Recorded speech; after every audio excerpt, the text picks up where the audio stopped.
கிறிஸ்துவுக்குள் அன்பான கர்த்தருடைய பிள்ளைகளே, இன்றைய வேத வசனமும் ஜெபமும் சங்கீதங்களின் புஸ்தகம் 68ஆம் சங்கீதம் 34ஆம் வசனம்.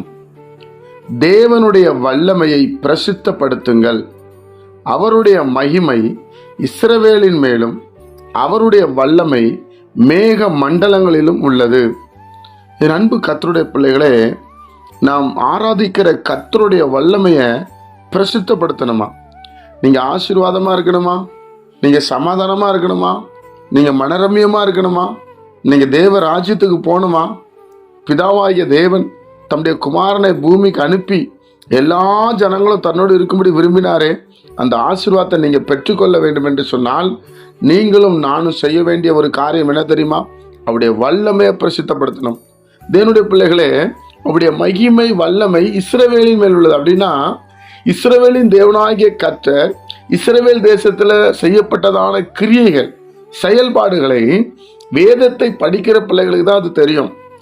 அப்போ நாம தான் அதை எடுத்து ஜனங்களுக்கு சொல்லும் பொழுது தேவனுடைய பிள்ளைகளே, நாமும் ஆசீர்வதிக்கப்படுகிறோம், கேட்கிறவர்களும் ஆசீர்வதிக்கப்படுகிறார்கள்.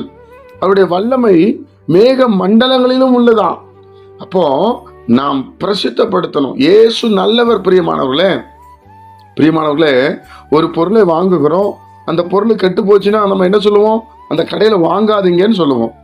ஒரு பொருள் நல்லா இருந்துச்சுன்னா, இந்த கடையில் அரிசி நல்லா இருக்கு, இந்த கடையில் பருப்பு நல்லா இருக்கு, இந்த கடையில் எக்ஸ்பயர் ஆகிறதுக்கு முன்னாடி கொடுத்துருவாங்க, இந்த கடைக்காரி சொல்லுவோமா? பிரியமானவர்களே, அதே போல நம்ம ஆண்டவராக இயேசு கிறிஸ்துனுடைய சுவாபம் அப்படிப்பட்ட ஒரு சுவாபம்.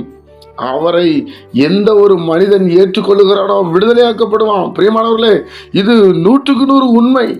அப்போ இங்க இருக்கிற மற்றவங்களுக்கு இது புரியாது. மதத்தை பரப்புறான் அப்படி இப்படின்னு சொல்லுவாங்க. நாம் மதத்தை பரப்பவில்லை, இயேசு கிறிஸ்துவை பற்றி சொல்லுகிறோம், அவருடைய வல்லமை பற்றி சொல்லுகிறோம். செங்கடலை பிளந்தது, சூரியனை நிப்பாட்டினது, மரித்தவனை எழுப்பினது, வியாதி சுகமாக்கினது. தேவனுடைய பிள்ளைகளே, கடல் மேல் நடந்தது. தேவனுடைய பிள்ளைகளை எவ்வளவு அற்புதங்களை ஆண்டவர் செய்திருக்கிறார். அப்போ தேவனுடைய வல்லமையை நம்ம பிரசித்தப்படுத்தணும்னா நம்ம இடத்துல கேட்கிற இடத்துல நாம் சொல்ல வேண்டும். தேவனுடைய பிள்ளைகளை, அப்பொழுதுதான் அவர்கள் விசுவாசிப்பார்கள், அவர்களுக்கும் அற்புதம் நடக்க வேண்டும் என்று விரும்புவார்கள். அப்பொழுது இயேசு கிறிஸ்து அற்புதங்களை செய்து விடுவார். அவர்கள் தேவ ராஜ்யத்துக்கு நேராக வந்து விடுவார்கள். இந்த உலகத்துல கஷ்டம், கண்ணீர், பாடு, வேதனையில எவ்வளவு ஜனங்கள் இருக்கிறார்கள். அவர்களிடத்திலே இயேசு கிறிஸ்துவை பற்றி சொல்லும் பொழுது அவர்கள் மாற்றப்படுகிறார்கள். தேவனுடைய பிள்ளைகளே, இது மதம் மாற்றுவதல்ல, இது மனிதனுக்குள்ளே மாற்றத்தை கொண்டு வருவது.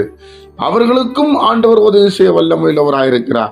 இதோ எல்லா ஆத்துமாக்களும் என்னுடையது என்று சொன்ன தேவனுடைய பிள்ளைகளே, கர்த்தர் நம் தெய்வமாயிருக்கிறார். ஜெபிப்போமா? பிதாவே, உம்முடைய குமாரன் இயேசு கிறிஸ்துவின் நாமத்தில் நாங்கள் வருகிறோம். இந்த நாளை நீர் எங்களுக்கு ஆசீர்வதித்து தாரும். கேட்கிற ஒவ்வொரு பிள்ளைகள் மேலே என்னுடைய வல்லமை இறங்கி வரட்டும், சமாதானம் இறங்கி வரட்டும். ஆண்டவராக இயேசு கிறிஸ்துவை அறிந்து கொள்ள கிருபை தாரும் அப்பா. ஆண்டவரை பிரசித்தப்படுத்த எங்களுக்கு கிருபை செய்யும். இயேசு கிறிஸ்துவின் மூலம் ஜெபிக்கிற நல்ல பிதாவே, ஆமென்.